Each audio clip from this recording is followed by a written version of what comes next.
What's up, everyone? Welcome to this day in Philly sports history for September 19th, 2023. I'm your host, Jim Montgomery. It is Tuesday, time for a little motivation / positivity.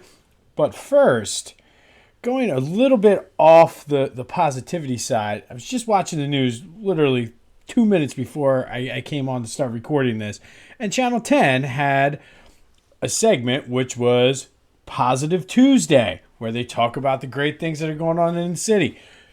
You're listening to me. That's fine. Give me some credit. That's all I ask. You can borrow my ideas or whatever. It's just give me some credit. Have me on. I can do a This Day in Philly Sports History spot every day. Just let me know. But give me some credit. Come on, Channel 10. Ugh. Anyway, it is Tuesday. It's time for our version of motivation and positivity. And this one, it's more of a story with kind of a lesson in it. And was in a meeting with some teachers the other day. And just obviously the school I work at, we get kids of all sort of backgrounds and everything. And a lot of times they have issues, whether it's behavioral or circumstantial, family, whatever it may be. And for whatever reason, they're not able to be successful at their brick and mortar school. So they come to us, and a lot of times that means they're below grade level. So sometimes it's hard to see the difference we're making when we're constantly looking at test scores and achievement levels and things like that. So one of the teachers brought this or mentioned this story, and I thought I'd share because it really hit home and resonated with me and just different aspects of my life. But it's about Florence Chadwick. She was a swimmer who swam the English Channel back and forth. So she was good. She wanted to swim the shoreline of mainland California, I guess from, I forget the exact, either way, up from the south to going south to north. So she started to do it. After about 15 hours, there was like a heavy fog that rolled in. And she started to struggle because she couldn't see necessarily where she was going other than the boat and the people in her boat. They were assuring her that she was close to the shore. Everything was fine. She was almost there. And then finally she gave up. They pulled her out, and she found out she was only about half a mile from achieving her goal. She then had a press conference the next day, and at the press conference basically said all I could see was the fog, and said if I could have seen the shore, I would have made it. And that to me it was mind-blowing. And how many of us can relate? Like, all of us live our lives in that quote-unquote fog, whether it's money problems, health problems, wanting to lose weight, troubles with your job, troubles with your spouse, kids doing this, kids doing that, mental issues, whatever it may be. We all have our own fog. And I think the takeaway from this is it's very easy to focus on the fog. And I mean, I do this myself, and like this was a huge eye opener for me. Like, whoa, whether it's this podcast, my personal life, just things in general. And I think we need to get back to focus on the shoreline. So even though you can't see it, even though you can't necessarily see your end goal, you have your goals, and you need to just keep working and stop focusing on the fog around it. And almost use your fog lights, so to speak, to get through it, and just trust that you're on the right direction. Give yourself the benefit of the doubt, knowing that, you know what, I started this journey, or I started this for a reason. It will get better, and what can I do to make it better, instead of focusing on the fog around you. And I think anybody can relate to this, because like I said, we all have our own fog, and it ties back into Philly sports too. Even with the Eagles right now, everybody's like, oh, this is... Listen, they're 2-0. They are only going to get better from here. So I think instead of focusing on the fog, let's focus on that shoreline. Even though we can't necessarily see it, let's keep focus on the shoreline, and then eventually you'll be able to do it. To finish the story, yes, eventually she did attempt to swim, and she did complete the swimming up the California coastline. But just it resonated a lot with me about focusing on the shoreline and not being able to see it. And all you could think about is what's going on, the troubles that you have going on, instead of saying this is just part of the journey. Keep your eyes on the prize, so to speak. So there you go. There's our motivation, positivity on a Tuesday. Channel 10, hit me up. Listen, I can rearrange some things, so trust me on that. All right. Before we get into today's episode, a couple quick housekeeping notes. Be sure to check out the latest Back to the Future. We sat down with Ken Avalon, the president and one of the co-founders of the Philadelphia Sports Hall of Fame. We're going to be doing more with the Philadelphia Sports Hall of Fame as we get closer to their induction ceremony in November, so stay tuned for that. Some Eagles news. I mentioned them in the positivity, but Aaron Sipas is finally, or Sipas, I never really did learn how to say his name, has been officially released, and they signed Braden Mann, who was punted for the Jets and the Steelers. And I think it's one of those things that, like, we've been very lucky over the years with punters, so hopefully Braden can come in and get the job done, but we shall see. I mean, I guess he can't be worse than Sipas was. And even on Thursday, I said there's no way they're going to go into Tampa Bay with Sipas as the punter. Like, he was atrocious. Sticking with the Eagles, and speaking of that Monday night Tampa Bay game, kudos to the Tampa Bay Buccaneers for pulling the ultimate troll job on the Eagles. Don't know if you guys noticed this or how much of a story it was. They are going to be honoring Hall of Famer Rondé Barber at halftime of the Monday night game against the Eagles. If you don't know what I'm talking about, Rondé Barber probably is still running down over into Jersey, down through the Navy Yard right now after intercepting Donovan McNabb's, officially ending the 2002 season and Veterans Stadium for that matter. Dick. All right, good win for the Phillies yesterday, 7-1. Wheeler looked good. He bounced back from his rough start. Just bombs everywhere. Like Kyle Schwarber, like that was a legitimate Schwarber bomb. Real Muto hit a bomb. Like they were just on fire. And I like it. And again, part of it is the Braves probably trying some different things out and whatever. But I mean, it's a good win. They increased they whittled away that magic number, which is down 8 to make a playoff spot, 9 to get that first seed. They're up 4 games in the wild card, 3.5 over Arizona. So good things happening for the Phils. Let's just keep whittling that magic number down and until we clinch. The 2008 Phils, if you want more Phillies coverage, it is the world's biggest Phillies email newsletter, and they are currently offering 75% off a subscription to This Day in Phillies Sports History listeners. Click the link in the description, gets you access to their entire archives, gives you the 2008 World Series banner shirt. 2008 Phils will follow your Twitter, and then you get access to autographs, tickets, and other giveaways, all for $2 a month, $20 for the year. Definitely worth it as we get into the postseason run. There's a guest post on there yesterday that talked about Phillies scorecards, which was very intriguing and interesting. And that's the kind of stuff you get. Sometimes it's insight. Sometimes it's just like, wow, this is something I never thought about. So be sure to check out 2008 Phils and click the link in the description. We have some Flyers news as we're getting closer to training camp. I told you at the end of last season, I'm trying to increase my Flyers awareness. But they announced that they're going to go back to the double logo at center ice with a Flyers logo on either side instead of just the big Flyers logo. This might not seem like a big deal, but they were one of 2 teams that continued to use the double logo until 2018-19 season when they went with the big logo. It was one of the favorites of Ed Snyder. He said he didn't like the big logo, how it blocked the red line. So now the Flyers are going back. Kind of ties in with their whole slightly changing the uniforms and the orange and things like that to celebrate more of the history. And this is one of those small little things that big picture, I'm sure hardcore Flyer guys are going to love this because it goes back to kind of those old days. And again, just little things like that. And I like it. I mean, I think it's good to be different like that. Sixers news. Apparently, they're going to be signing Kelly Oubre Jr. I don't hate it.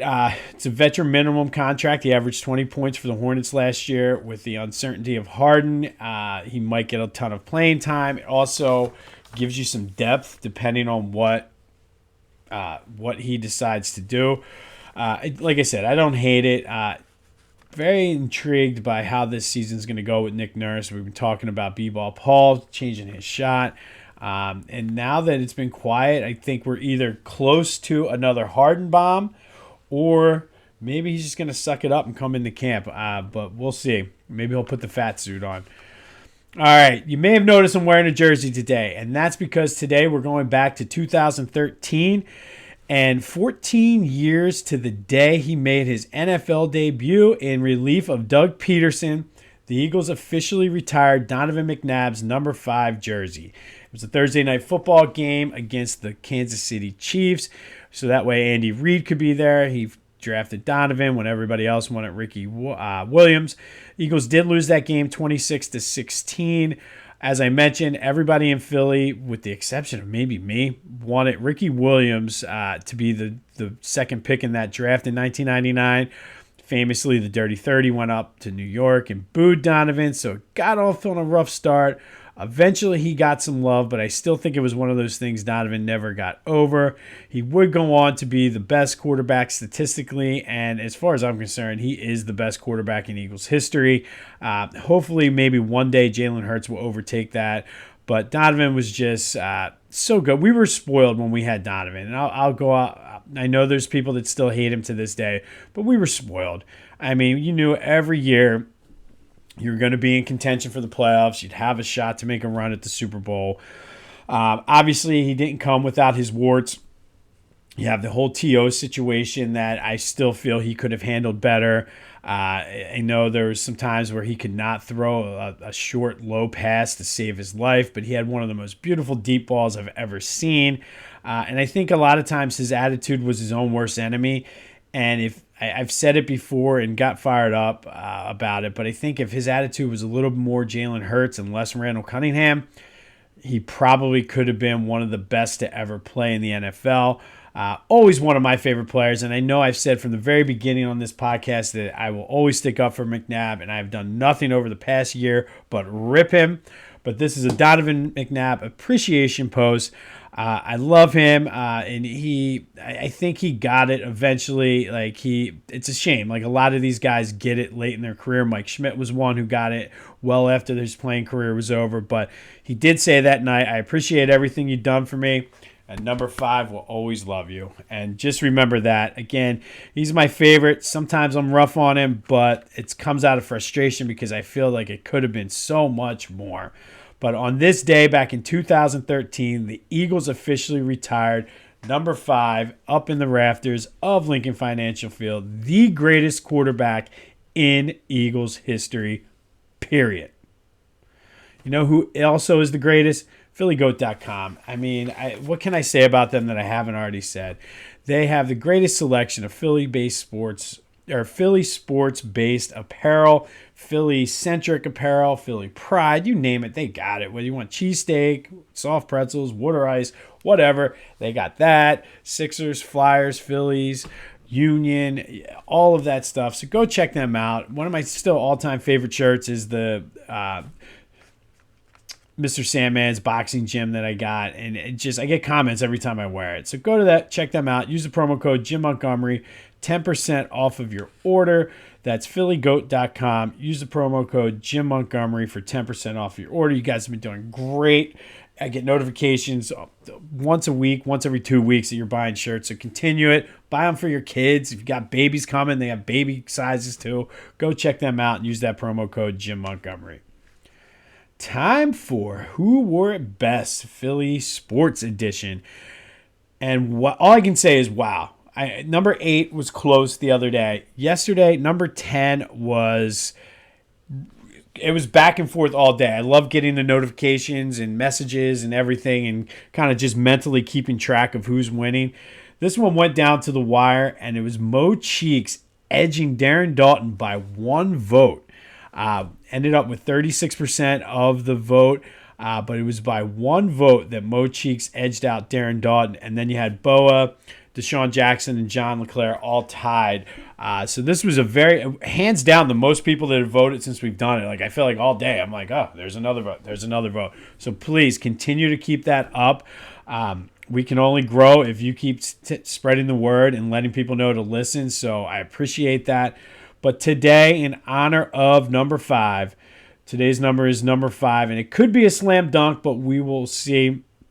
Currently number 5s in Philly sport, Bryson Stott, who could be on his way to a superstar career. Igor Zamala for the Flyers, and Montrezl Harrell for the Sixers, who unfortunately is out after hurting his knee. Other notable number 5s, Jeff Fiegels, Kim Batiste, Ron Gant, Reggie Leach actually wore number 5 his first year with the Flyers, Braden Coburn, and Kevin Ollie. The next two that we're going to vote on today are two of the most polarizing figures, I would say, in Philly sports. We talked about Donovan, 11 years, all-time quarterback leader, one of the best to ever do it in Philadelphia, going up against one Pat the Bat Burrell, who spent 9 years in Philly. He was a number 1 pick, World Series champion, but again, never necessarily until the very end was beloved. I remember so many times people said, you should be better, you should be better. And when it was all said and done, the numbers weren't bad. But I think because he was the number 1 pick in the draft, the expectations were bigger. And I mean, when he was hot, he was hot. But then when he went cold, he went cold. So it's kind of a one extreme or the other with Pat Burrell. But it was good to see him have the big double in the World Series, even though it was his only hit in the World Series, helped them win Game 5, and then he got to lead the parade down Broad Street as he was out of town. So now it's your turn. Who wore number 5 best? And again, these two are very polarizing, and there's a lot of guys out there that don't like Pat Burrell because he slept with their girls. So this could go either way, but obviously, if I was voting, which I don't vote in these, but if I was, which way I was going to vote. You tell me, who wore number 5 best? Was it Donovan? Was it Pat? Get your vote to me however you can. All of this in honor of, on this day, back in 2013, the Eagles retired Donovan McNabb's number 5 jersey, the greatest quarterback to ever do it for the Eagles. Sixers looking to hopefully have some insurance in case James Harden is not able to, or not, shouldn't say not able, decides he doesn't want to come to camp. But Kelly Oubre, I don't think it's a bad pickup. If Harden is here, it's an even better pickup. Phil's looking to whittle down that magic number. Be sure to check out Back to the Future. Remember, don't focus on the fog. Focus on the end goal or the shoreline, however it works for you. But I think we can all relate to today's positivity. It's easy to get lost in the everyday struggle. So don't get down on yourself. Just remember, keep working, keep trying, and you'll get there. Channel 10, hook a brother up. That's all I got to say. Give me a call. Have your people call me. We'll do something. Trust me. I have ideas. This could be the start of a beautiful friendship. It's supposed to be another great, gorgeous fall day out there, so go enjoy your Tuesday. This has been This Day in Philly Sports History. I'm Jim Montgomery, and until next time, I'll see you when I see you.